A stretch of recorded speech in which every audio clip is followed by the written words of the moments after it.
It's official. Jujutsu Kaisen is ending the 30th of September. This goddamn series has had such an impact on the anime community and the manga space, getting more people to read and watch anime. And I started hearing coworkers and friends talk about their favorite characters from this series, like Gojo or like, Megami or like Yuji, and how it's so cute and so fun, and then the Shibuya arc happened and then it wasn't so fun. Or maybe when the entire internet lost their minds when the best fight in this series happened for 14 weeks straight of just fire and punches and jutsu and sorcery and goddamn. But now it's over. Or is it? See, we are in a good place for Jujutsu Kaisen to end, because with these next 3 series I'm about to show you, I'm sure one of them will fill your Jujutsu Kaisen void.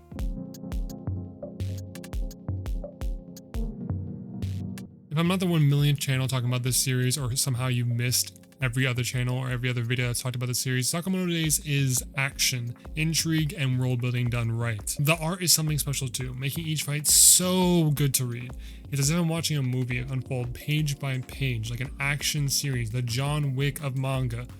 Just each page is just beautifully done, crafted, the full arts, everything is so good.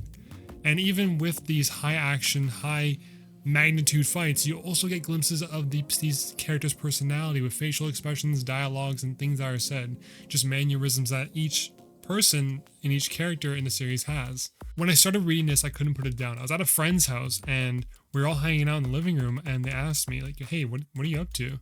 And I said, I need to catch up on this manga. It had to be done. I was so fixated on knowing what happens next in this series. What is Sakamoto going to do next? Who is he going to fight next? Who's his op now? Now, what does Sakamoto Days have in common with Jujutsu Kaisen? The two have a great cast of characters, giving us their personality traits and their beliefs within all the action, all the storytelling which is happening throughout the series. I really like the depth of each series of their characters, with their plethora of just interesting characters. You could pick any of the characters, from my understanding, that could be your favorite. Like, I could see a reason why you could just say Nagamo's your favorite for Sakamoto Days, or like if Yuta's your favorite for Jujutsu Kaisen, or if Maki's your favorite, etc. Right? They're just so many different characters that could be your favorite with understanding them as a person. The action of these two series are something else. When it comes to the fights, both of these bring some crazy showcasings. Like, I don't know how the Sakamoto world and the Jujutsu Kaisen world, like the cities, are even still standing after the fights we've seen. Lastly, I feel like Yuji and Sakamoto have one thing in common. That is adapting to their circumstances. We see Yuji's growth in the most in Shibuya, accepting himself as a curse when fighting Mahito. And with Sakamoto, he was the best assassin in Japan, the top of the JAA, and he left it all for his family. Then when a bounty is placed on him, he realizes it's not as easy as just quitting. He has to fully regain his strength to protect the things is most important to him. And these are both examples of both of them adapting to their circumstances. Now we got the Dark Horse, the series that took over the internet by storm, the man that souls your favorite series. Those are just a few names that people have given Kagurabachi. Now, this series doesn't have as much in common with Jujutsu Kaisen, at least story-wise. The main characters have totally different journeys, but what I find similar is the sorcery system in Kagurabachi. The way Chihiro, a main character, uses the techniques and systems in place is just amazing to read each week. As for the story, it starts off as a simple revenge plot. Chihiro's father was killed by a group of sorcerers who have stolen the enchanted blades that Chihiro's father put his entire life into. Now, years later, Chihiro is looking to reclaim them. It sounds simple, but the way the story introduces new arcs, characters, and even groups is very easy to read. I don't have to stop and think about, who is this character again? Who is this person again? The way the fights are handled remind me a lot of Bleach, which is what Jujutsu Kaisen is actually inspired by. If you've seen or read Bleach, the way that this feels is as if Ichigo was fused with Aizen with skill and strategy in using many techniques rather than just one main attack.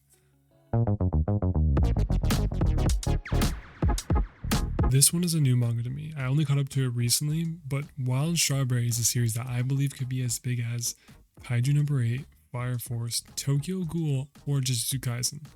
The story starts off with our main character, Kingo, who lives with his sister Kayano. They live in a world of Jinka. Now, Jinka are like parasites from plants that take over the human bodies as hosts. If you've seen or read Parasite, just think of that, but plants. For those who haven't, Jinka are basically known for devouring humans. And to fight these parasites, there is the Flower Funeral Force, who burn down the Jinka who spread around Tokyo. Now, Kaino is a host, but she has control over Jinka powers, until one day she bursts out of the apartment. And the Flower Force try to eliminate her, but before they can, Kingo tries to stop them and gets beaten so badly that Kaino interferes and stops the Flower Force from killing anyone and saving Kingo's life by sacrificing her own. Now she's fused with Kingo and he has gained the abilities of a Jinka and wants to bring his sister back to human form. The first thing I found similar with Jujutsu Kaisen and Wild Strawberry is Kingo and Yuta. They all have very powerful beings attached with them, but they're also the type that they are hunting, as well as struggling to integrate with their team. Yuta really struggled to integrate with the Jutsu High and his classmates because he had a curse attached to him, and Kingo has the same troubles during the Flower Force because, again, they have the same entity that they're also trying to hunt down. And this series as a whole could be the closest thing we get if Yuta was actually the protagonist of Jujutsu Kaisen, which was the idea at first, but then was quickly switched with Yuji. All three of these mangas are weekly and are similar to JJK in their own way, and I hope you give them a read. And let me know if you have any other suggestions, drop them in the comments. I would really appreciate it if you think there's anything else that could bridge the gap from losing Jujutsu Kaisen to something else that's also weekly, or maybe even a completed series. If you have any, just drop them in the comments. I'd really like to read some of them. Thank you again for watching, and I will see you guys later.